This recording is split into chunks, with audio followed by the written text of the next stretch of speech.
East India company వచ్చి ఈ దేశాన్ని కొల్లగొట్టినట్టు, ఈ దేశాన్ని దోచుకోవడానికి వచ్చినట్టుగా చరిత్ర ఉంది. ఇప్పుడు బీజేపీ ఇండియా లిమిటెడ్ వచ్చినట్టుగా కనపడుతున్నది. అంబానీ అదానీలతో ఒకవైపు దోపిడీ చేపిస్తూ గజదొంగలైన కొంతమంది పారిశ్రామికవేత్తలను, కార్పొరేట్లను ఈ దేశం మీదకి వదిలి చోద్యం చూసుకుంటూ అభివృద్ధి, సంక్షేమం అంటే తెలియని పదాలుంటూ ఇక్కడ జరుగుతున్న తెలంగాణలో రేవంత్ రెడ్డి గారి ప్రభుత్వం చేస్తున్న అభివృద్ధి కార్యక్రమాలు కానీ, లేదంటే సంక్షేమ కార్యక్రమాలు కానీ మీకు అది తెలిస్తే కదా కనీసం. బీఆర్ఎస్ వాళ్ళై ఇంకా ఇక్కడున్న విపక్షాలకు సంబంధించిన వాళ్ళు విమర్శించే మాటలను మాట్లాడడం తప్పితే మీకు కొత్తగా ఇక్కడ మీరు చేసింది ఏముందని.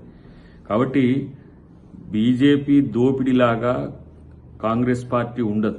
కాంగ్రెస్ పార్టీ ప్రభుత్వం ఉన్న దగ్గర 6 గ్యారంటీలే కాదు 60 గ్యారంటీలైనా ఎలా పరిష్కరించగల సామర్థ్యం తెలంగాణ ప్రభుత్వానికి వచ్చింది. మీ సుక్క పైస లేకుండా ఇక్కడ ప్రభుత్వం, ఇక్కడ ప్రజల కష్టంతో సంపాదించిన వాటితోనే ఈరోజు ఈ తెలంగాణ ప్రభుత్వం తెలంగాణను అభివృద్ధి చేసుకుంటున్న మాట తెలుసుకోవాల్సిన అవసరం ఉంది. ఈ బురిడీలు, ఈ సంక్రాంతికి వచ్చే గంగిరెద్దుల్లాగా పండుగకు వచ్చేటట్టుగా మీకు ప్రతిసారి వచ్చి విమర్శ చేసుకోవడానికి కాకుండా ఏమైనా తెలంగాణకు కొంచెం చెయ్యండి నాయన, మీరు చేసి మాట్లాడండి. అదర్వైజ్ మిమ్మల్ని ప్రజలు ఎవ్వరూ నమ్మరు. ఈస్ట్ ఇండియా కంపెనీ వచ్చి ఈ దేశాన్ని కొల్లగొట్టినట్టు, ఈ దేశాన్ని దోచుకోవడానికి వచ్చినట్టుగా చరిత్ర ఉంది. ఇప్పుడు బీజేపీ ఇండియా లిమిటెడ్ వచ్చినట్టుగా కనపడుతున్నది. అంబానీ అదానీలతో ఒకవైపు దోపిడీ చేపిస్తూ గజదొంగలైన కొంతమంది పారిశ్రామికవేత్తలను, కార్పొరేట్లను ఈ దేశం మీదకి వదిలి చోద్యం చూసుకుంటూ అభివృద్ధి, సంక్షేమం అంటే తెలియని పదాలుంటూ ఇక్కడ జరుగుతున్న తెలంగాణలో రేవంత్ రెడ్డి గారి ప్రభుత్వం చేస్తున్న అభివృద్ధి కార్యక్రమాలు కానీ, లేదంటే సంక్షేమ కార్యక్రమాలు కానీ మీకు అది తెలిస్తే కదా కనీసం.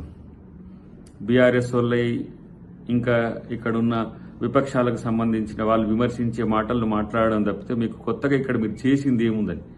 కాబట్టి బీజేపీ దోపిడీలాగా కాంగ్రెస్ పార్టీ ఉండదు. కాంగ్రెస్ పార్టీ ప్రభుత్వం ఉన్న దగ్గర 6 గ్యారంటీలే కాదు 60 గ్యారంటీలైనా ఎలా పరిష్కరించగల సామర్థ్యం తెలంగాణ ప్రభుత్వానికి వచ్చింది. మీ సుక్క పైస లేకుండా ఇక్కడ ప్రభుత్వం, ఇక్కడ ప్రజల కష్టంతో సంపాదించిన వాటితోనే ఈరోజు ఈ తెలంగాణ ప్రభుత్వం తెలంగాణను అభివృద్ధి చేసుకుంటున్న మాట తెలుసుకోవాల్సిన అవసరం ఉంది.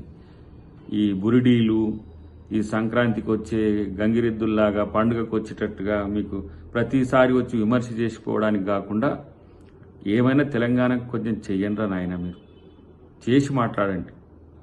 అదర్వైజ్ మిమ్మల్ని ప్రజలు ఎవ్వరూ నమ్మరు. మరిన్ని ట్రెండింగ్ వీడియోల కోసం న్యూస్ 18 తెలుగు యూట్యూబ్ ఛానల్ను సబ్స్క్రైబ్ చేసుకోండి.